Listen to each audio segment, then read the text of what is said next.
So we are back with another episode of upcoming mods for Fallout 4. I told you guys we'd have a quick return to the series, and well, we are. We are back with two back-to-back episodes, and this time I have a lot of really cool stuff to show you. Kicking things off, we do have the Mossberg 590. This is going to be Anastar and part of the larger Wars mod, or the Weapon Addition and Replacement Suite. More or less what this mod is aiming to do is overhaul all of the ballistic weapons in Fallout 4, that being adding in some new ones like the Mossberg 590, but in other cases actually replacing the weapons in vanilla Fallout 4 with better alternatives made by mod authors. The laser and plasma weapons will remain untouched. So this seems like it's going to actually be the first one to be released, at least according to the mod author here. This isn't going to be a replacement at all, as I did say. It's going to be an addition to the game because vanilla Fallout 4 doesn't have a pump action shotgun. It's a void that this is going to fill. Regardless, again, we do have some images of the Mossberg 590. It's looking like a really cool new shotgun. We obviously do have one with some wood finishes as well as some metal finishes alternatively. It's going to have a various range of different attachments on this. He does mention that the shell holder there will actually have shells in it in the final version, but really more than anything else, it's coming together quite nicely. I've showed you guys this gun a few times at this point in various stages of its development, and this without a doubt seems to be the furthest stage we have gotten to with any of the weapons in this mod. It's looking really promising, and I really like the idea and concept behind this. So many mods add in just kind of new weapons, but this is going to differ in two ways. One, it's going to be a pack of weapons, and two, it's actually going to be replacing some of those redundant and kind of crappy vanilla weapons that a lot of people have grown away from.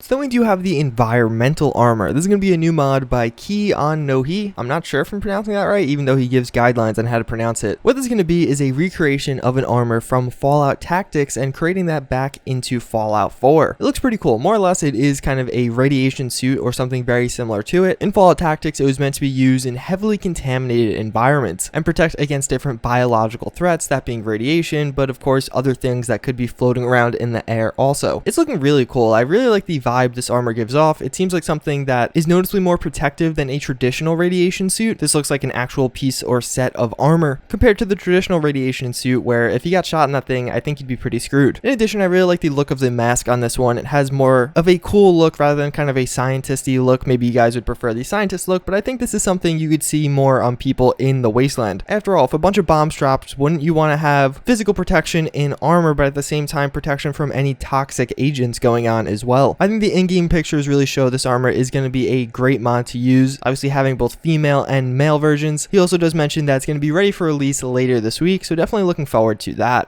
So we have the Hellbreath. I showed you this a while ago. It is going to be a work in progress by War Daddy, or at least he is doing the animations for this one. This is a gun actually from the Metro series of games. At first, it kind of looks like a flamethrower. At least that's the feel I get, it being called Hellbreath and having that big red thing on the back. But in reality, this is going to be a railgun. I can go really deep about the lore and backstory behind this, but who cares about that? Look at those animations. The animations for this, again, by War Daddy, are top notch. They're very unique and custom. They're a recreation of the animations that did appear in Metro, and they just look so good in Fallout 4. It's going to really make this, I think, feel like a special gun. It already is special because of how unique it is. We don't have too many railgun weapons or weapon mods for Fallout 4, but then these animations are really taking it to the next level, and it really is some awesome work. I'm going to have the full video linked down below. I would definitely recommend you guys check it out.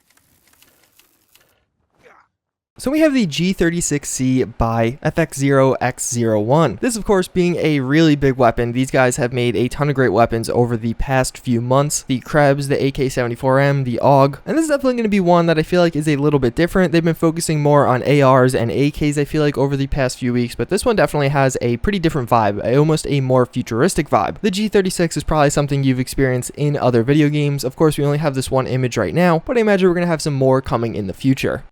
And then last but not least, to end things off, we have another massive update for the Wattz laser rifle. These are a ton more in-game screenshots of it, and it looks really good here. Basically, this is going to add in the iconic laser rifle from some of the earlier Fallouts. In those games, it was just the laser rifle. There was no laser rifle as we do have it in Fallout 4. This, of course, is using the same base as the DKS-501 rifle, but it's been modified to shoot lasers instead of bullets. But again, here we see some of the different variants and paint jobs that this gun will have, but also these are all in-game screenshots. This is probably going to be be very similar to what we actually get when we are downloading this mod, and again, it looks really freaking good, and honestly, I'm just getting more and more excited about it. That's pretty much gonna wrap it up for this episode. Let me know in the comments down below. I showed you guys 5 mods today. What is your favorite? I think all of these have their different pros and cons, some from older Fallouts, some from other video games, bringing them into Fallout, but all of them in my eyes pretty freaking cool. It definitely was a solid episode. As always, again, thank you guys for watching. I do hope you enjoyed, and I hope to see you all next time. Later.